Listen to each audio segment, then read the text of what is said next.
사랑하는 우리 영일 모든 성도님들, 영상으로 예배드리는 모든 성도님들에게 하나님의 은혜와 사랑이 오늘도 충만하시기를 기도하고 축복합니다. 자, 오늘 말씀 제목입니다. 시편, 고통 중에 부르짖는 의인의 기도와 찬양이라고 하는 제목 속에 2절부터는 악인의 성질과 삶의 특징과 태도를 우리들에게 알려주고 있는데요. 자, 2절 말씀을 보시면 2절에서 이제 악한 자의 두 가지의 기질, 또 성격, 또 삶의 특징을 알려주고 있습니다. 악한 자가 뭐하여? 교만하여 그랬습니다.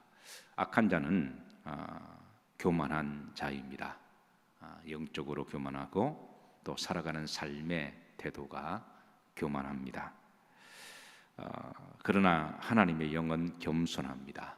하나님께 가까이 갈수록 하나님이 더욱더 겸손하게 그렇게 인도하시는데요. 그래서 우리 믿는 사람들은 이제 늘 교만을 경계하고 교만을 조심하고 말이나 행동에 있어서 혹 교만하지 않은가 점검하고 또 늘 겸손을 위해서 기도하고 또 겸손하게 살아가는 삶의 특징이 있습니다. 사랑하는 우리 영일 모든 성도님들, 오늘 하루도 교만을 멀리하시고 또 늘 겸손하시기를 주의 이름으로 기도하고 축복합니다. 자, 두 번째 보시면 2절 중간절입니다. 악한 자의 특징은 가련한 자를 심히 압박한다 그랬습니다. 가련한 자는 힘이 없고 연약한 자를 이야기를 하죠. 이런 악한 자의 마음 속에는 마음의 긍휼의 마음, 불쌍히 여기는 마음, 동정이 없다는 것을 알려주고 있는데요.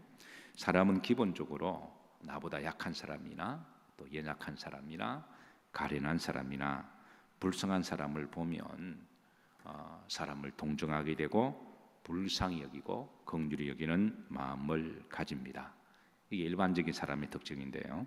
그런데 악한 자는 그런 마음이 없다고 하는 거죠.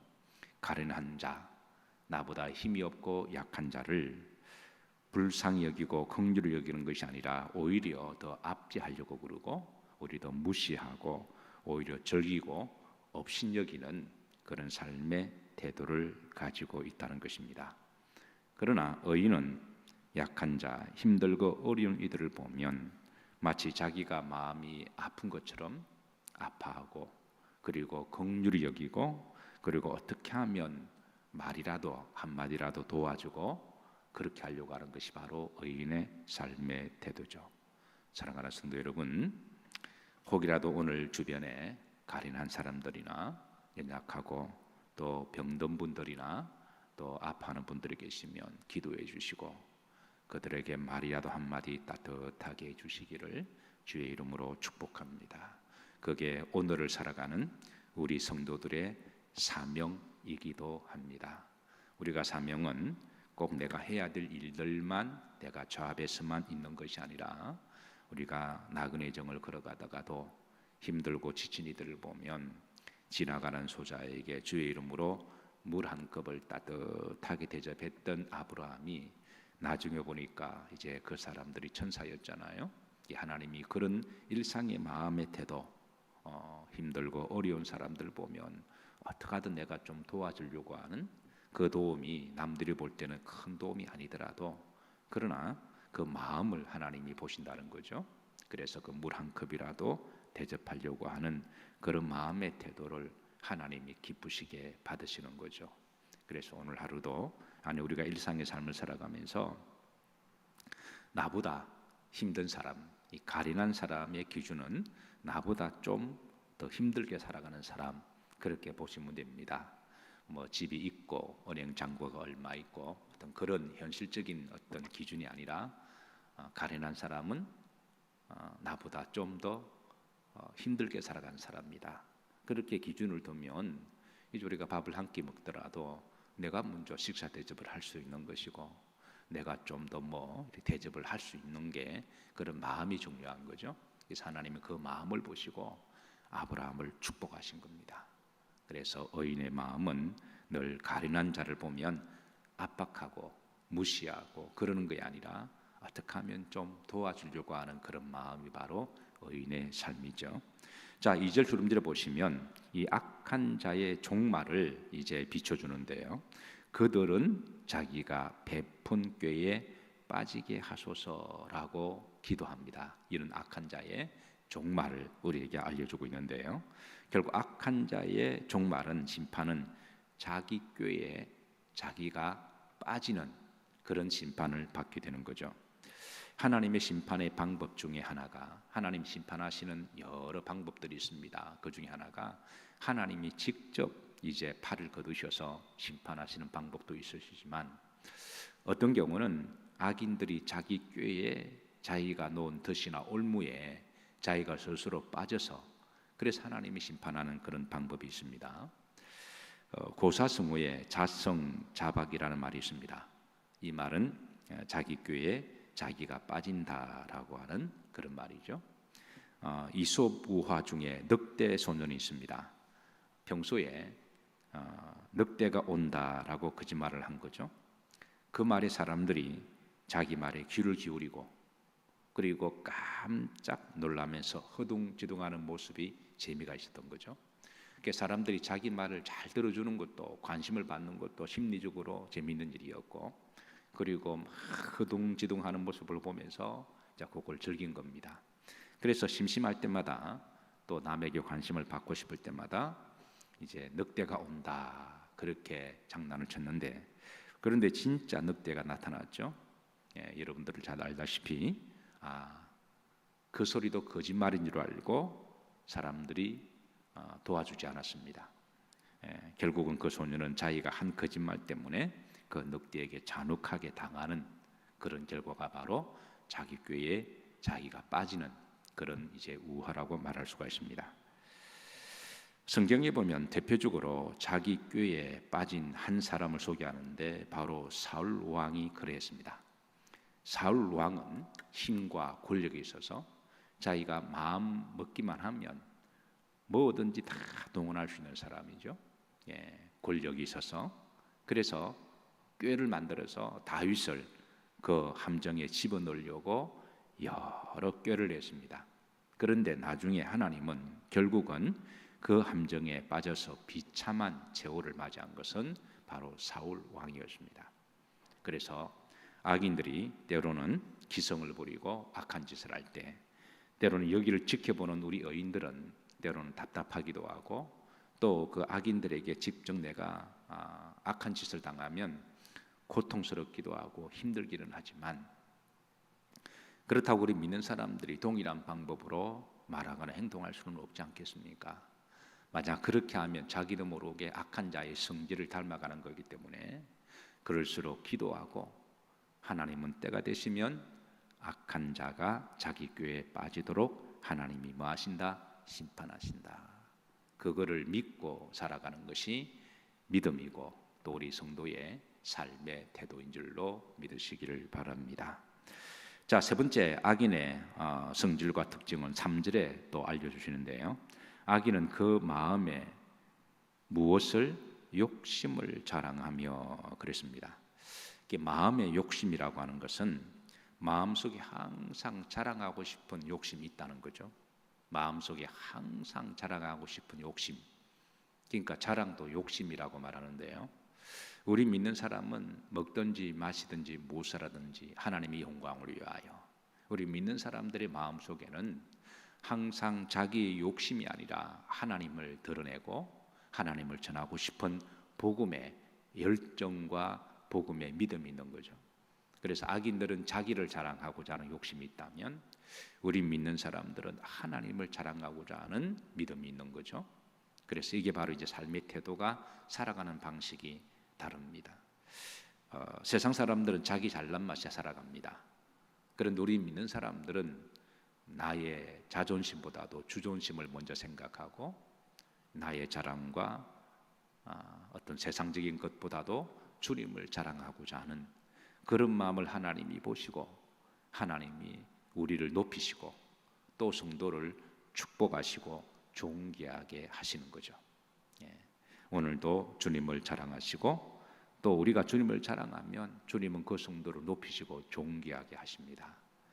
자, 네 번째 보시면 탐욕을 부리는 자는 그랬습니다. 악인의 삶의 특징 중에 하나가 이 탐욕을 가지고 있다는 거죠. 이 탐욕이라고 하는 사전적 정의는 거짓이나 또 힘이나 악한 방법으로 남의 것을 취하고 난 다음에 마치 자신의 지혜나 노력이나 땀을 흘려서 얻은 것처럼 자랑하는 것을 바로 탐욕이라고 부르는 거죠.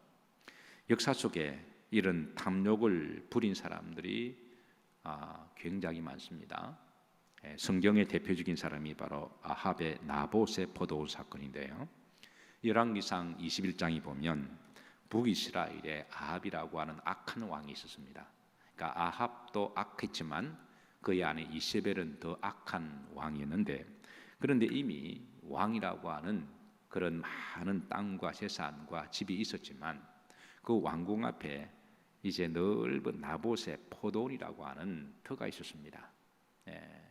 일전에 성지순례를 다녀왔을 때에 그 앞에 한번 직접 가본 적이 있는데요. 그래서 아주 넓은 그런 포도원이 있어서, 그런데 아합 왕이 왕궁에 들어갔다가 나올 때마다 그 나봇의 포도원을 보고 개인 정원을 좀 만들었으면 좋겠다라고 하는 욕심이 생긴 거죠. 그래서 기회를 엿보다가 이세벨과 더불어 나봇에게 거짓말로 속이고, 그리고 자신의 신하들을 시켜서 나봇을 죽여버리고, 그리고 그 포도원을 취하죠. 그리고 그 포도원을 취하고 자신의 이제 세 칸이나 떨드에 그런 넓은 정원을 만들어 놓고, 그리고 시간 날 때마다 거기에서 파티를 열어서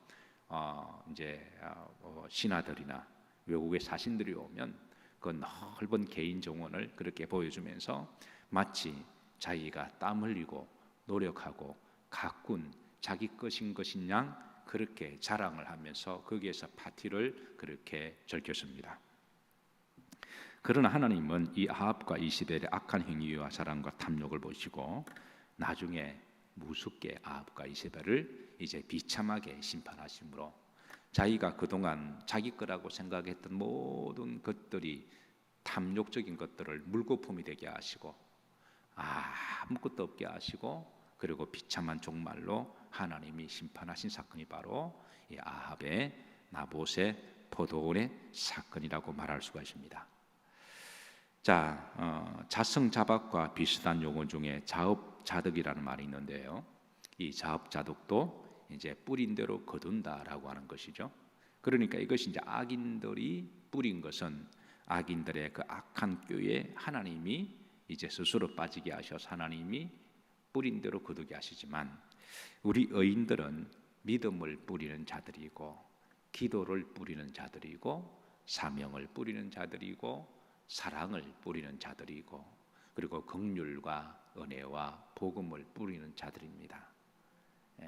이게 우리 이제 믿는 사람들의 삶의 태도죠. 선을 뿌리고, 그리고 하나님 때가 되시면 선을 거두게 하십니다. 기도를 심고 기도가 자라게 하시고, 또 기도 열매를 하나님이 언젠가는 거두게 하시고, 또 우리가 복음을 뿌리고, 지금 여러 가지 어려운 시대지만 우리 믿는 사람들은 영적으로 당당하고 이럴수록 더욱더 우리가 때를 얻든지 못 얻든지 더 복음적인 삶을 살아야 할 때인 줄로 믿습니다. 환난과 핍박의 시대 때 오히려 더욱더 역설적으로 전도가 잘 된 거거든요. 그래서 이럴 때 우리가 믿음으로 이겨야지, 이럴 때 우리가 오히려 복음으로 전도로 이겨야지, 이게 기가 죽어서 말 한마디도 못한다고 그러면 하나님이 또 기뻐하시는 삶이 아니니까, 어쨌든 중요한 것은 우리가 선하고 또 믿음으로 사랑으로 섬김의 삶을 살면서 주변에 있는 사람들에게 따뜻하게 복음을 심으면 하나님은 때가 되면 언젠가는 열매를 맺게 하실 줄로 믿습니다. 우리 믿는 사람들은 오직 의인은 뭐로 말미암아 살리라? 믿음으로 말미암아 살리라. 믿음으로 뿌리는 거죠. 믿음으로 뿌리면 하나님은 때가 되면 반드시 자라게 하시고 열매를 맺게 하시고 그 열매를 또 취하게 하십니다. 그리고 우리 믿는 사람들의 궁극적인 열매는 하늘나라의 천국에 있습니다.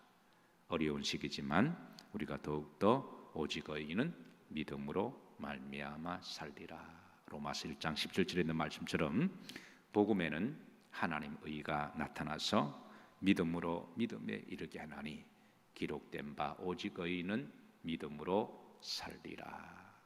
사랑하는 우리 영일 모든 성도님들, 오늘 하루도 믿음으로 살아가시고 또 기도를 심으시고 또 사명을 심으시고 하나님의 때가 되시면 뿌린 대로 거두게 하셔서 그 하나님의 크신 은혜와 열매가 풍성한 하루가 되시고 오늘 하루도 하루빨리 코빅이 빨리 좀 종식이 되고 또 우리 한국교회와 성도들이 일상에 예배드리고 기도할 수 있다고 하는 것이 얼마나 큰 축복임을 하나님께 기도하시고 감사하시고 그리고 나라와 민족을 위해서 기도하시고 이 땅에 또 성도들을 위해서 그 자리에서 여러분이 계신 자리에서 중보 기도하는 기도의 시간이 되시기를 주의 이름으로 부탁합니다.